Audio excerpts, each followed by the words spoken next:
Assalamualaikum warahmatullahi wabarakatuh. Perkenalkan, nama saya Devina Anfirianti, NPM 22100332.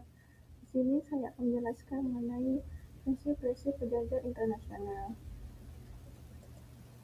Perjanjian internasional adalah perjanjian yang diakibatkan antara anggota masyarakat bangsa-bangsa yang bertujuan untuk mengakibatkan akibat hukum tertentu.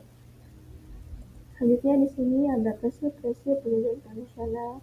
Yang pertama, Fakta Sum Servanda, prinsip hukum internasional yang sangat fundamental. Prinsip ini berasal dari bahasa Latin dan berarti perjanjian harus ditepati.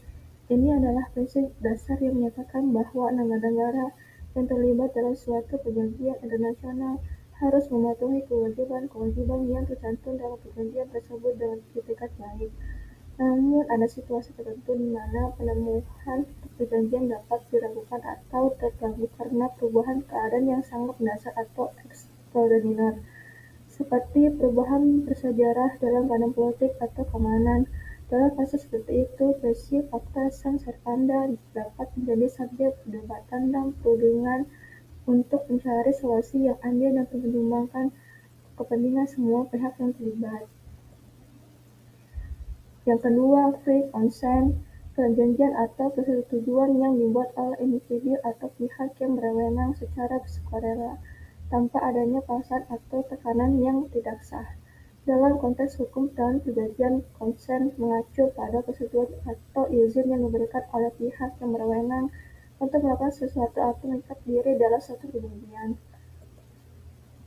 Yang ketiga, good faith, konsep hukum yang menekankan kepentingan pihak-pihak yang terlibat dalam suatu perjanjian untuk bertindak dengan itikat baik dan kejujuran dalam pelaksanaan perjanjian tersebut.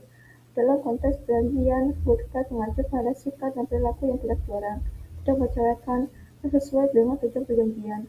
Prinsip good faith merupakan bagian penting dari banyak sistem hukum di seluruh dunia dan menjadi dasar dalam penafsiran dan pelaksanaan perjanjian. Non-retroaktif, jenis perjanjian atau hukum yang menyatakan bahwa suatu tindakan atau peraturan hukum tidak dapat diretroaktif secara mundur atau untuk kejadian-kejadian di masa lalu. Dengan kata lain, tindakan atau hukum tersebut hanya berlaku ke depan dari waktu ketika mereka adopsi atau mulai berlaku. Konsep non-retroaktif ini sering digunakan dalam konteks hukum, terutama untuk melindungi hak-hak individu dan memberikan kepastian hukum.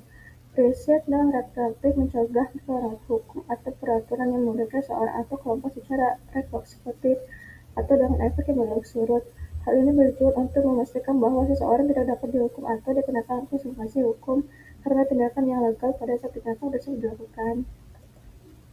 Fakta tertulis nec nocen nec prosun, ungkap dalam bahasa Latin yang berarti perjanjian tidak merugikan atau memberikan hak kepada pihak ketiga. Dalam konteks hukum internasional, prinsip ini mengacu pada kenyataan bahwa perjanjian internasional biasanya hanya mengikat pihak-pihak yang berpartisipasi dalam perjanjian tersebut dan tidak memberikan hak atau kewajiban kepada pihak ketiga yang terlibat dalam perjanjian. Namun, ada beberapa pengecualian terhadap prinsip ini, terutama ketika pihak ketiga telah memberikan izin atau persetujuan untuk perjanjian tertentu, atau ketika perjanjian tersebut menciptakan hak-hak yang secara eksplisit dapat dieksploitasi oleh pihak ketiga. Selain itu, beberapa perjanjian internasional dapat mencakup ketentuan yang mengakui hak atau kewajiban tertentu bagi pihak ketiga.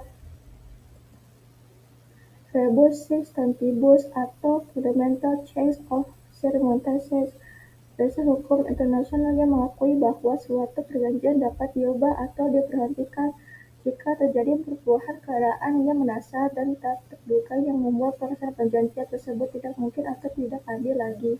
Dalam prinsip ini, perjanjian dapat dianggap mengikat hanya selama kondisi yang ada pada saat perjanjian tersebut ditangani tetap berlaku.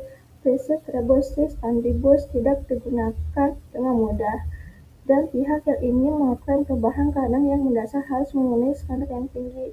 Ini adalah prinsip yang penting dalam hukum internasional, karena dapat membantu menjaga keadilan dan stabilitas dalam perjanjian internasional ketika terjadi perubahan yang luar biasa dalam keadaan global atau regional. Dan terakhir, et equo et bono, istilah dalam hukum internasional yang berasal dari bahasa Latin dan berarti menurut yang adil dan baik. Prinsip ini mengacu pada pendekatan dalam penyelesaian sengketa yang memberikan pengadilan atau panel arbitrase untuk memutuskan suatu kasus berdasarkan keadilan dan kebaikan secara umum, daripada hanya mengikuti ketentuan hukum yang ada suatu konteks yang ada. Penting untuk diingat bahwa prinsip et equo et bono tidak selalu digunakan dalam penyelesaian sengketa internasional, dan penggunaannya mungkin terbatas pada kasus tertentu yang memenuhi syarat khusus, seperti kesepakatan antar pihak yang bersengketa atau persetujuan panel arbitrase. Prinsip ini memberikan fleksibilitas dalam menyelesaikan sengketa dan dapat menjadi alternatif ketika hukum yang ada atau kejadian tidak memberikan solusi yang adil atau memadai. Mohon maaf apabila ada kesalahan kata.